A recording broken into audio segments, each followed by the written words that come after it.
time again for another episode of The Vault. My name is Jason V. We're going to travel over to Terre Haute, Indiana for New Wave Pro Wrestling. The year is 2013. I did spend a considerable amount of time of 2013 competing at New Wave Pro Wrestling. In its inaugural show, its very first event when, from the ashes of the CWF, the Classic Wrestling Federation, rose the phoenix of New Wave Pro Wrestling. On that first show, I was in one of the main events, taking on Bo Sawyer. And I was also in main events, taking on guys like Tolerant Zero. And I was also being that locker room veteran. That man that could lead the young talent, the stars of tomorrow. Like breakout stars, New Wave Pro trained men like Jason Levi, who honestly, he went on to do some incredible things in his own right since then, and I was one of the very first people to get to share the ring with him. Then, as time went on in 2013, I found myself not getting a phone call. I wasn't on the show. Then I go and I look, and I'm seeing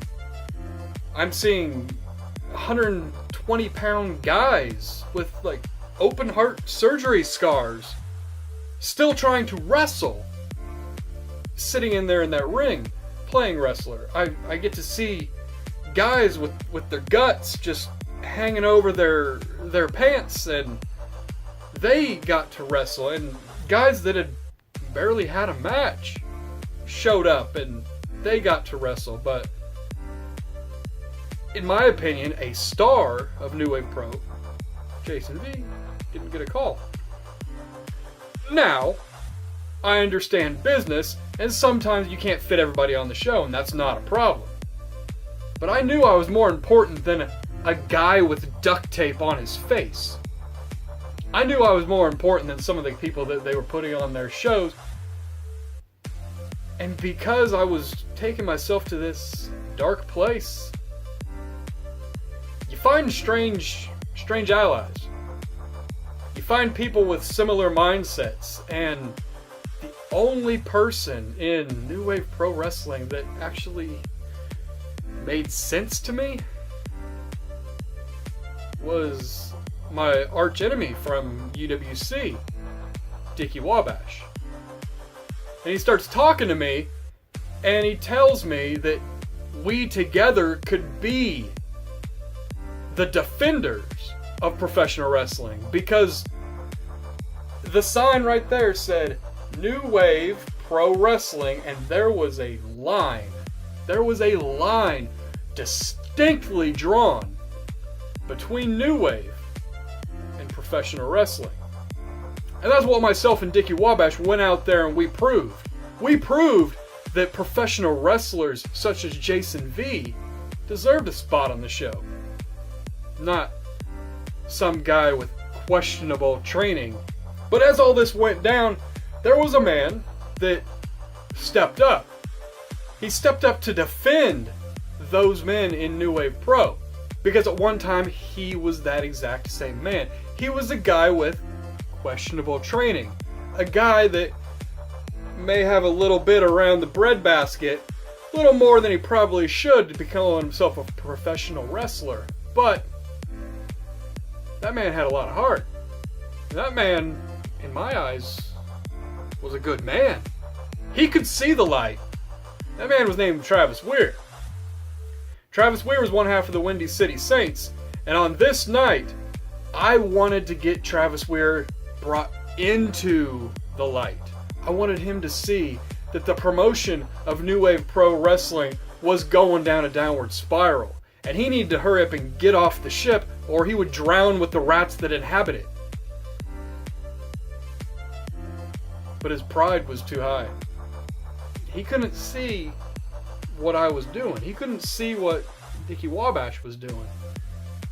So on this night, he was not my partner. He was not my friend. He was my opponent, and he was a man that I had to make an example of. To show New Wave Pro that the defenders of professional wrestling business.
end of that match was when they got a little personal.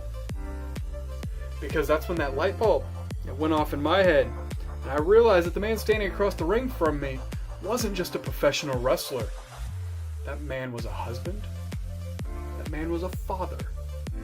That man had friends and family that cared about him and cared about his well-being. And as he lays there, tied, hands behind his back, defenseless, and I am putting figurative bullet after bullet and bullet into his head, the man's ego and his pride would not allow him to quit. But his poor wife that was left in tears because of the assault that I was leaving on her husband, she'd quit. And she threw that towel in, granting me the victory in that match. And nothing more than proving a point that I was the missing piece of the puzzle that New Wave Pro needed. Now, I've had some time to reflect. Again, this is 2013. And to this day, Travis Weir and I, we've reconciled, let's say. We're still friends. Where maybe his wife doesn't care enough for me to let me back in their house after what I did to him. But the man himself has forgiven me. And I've forgiven him. We were just two men on opposite sides of a dilemma. Me trying to defend the honor of professional wrestling. Him trying to defend the honor of his hometown, his home promotion, and his friends. Neither side is wrong. But there you have it, folks. That, again, was 2013, the inaugural year of New Wave Pro Wrestling. And I'm happy to say that we're going to let bygones be bygones. Everything that's happened is water under the bridge, and I do wish every single person over there the success that they deserve. As of recording this, that company's still going strong after 5 years, and that says something right there. So to everybody at New Wave Pro, keep it up. Whatever you're doing seems to be working. Congratulations on getting this far. The sky's the limit for you guys. And everybody else watching these, check back next time. See where we go next.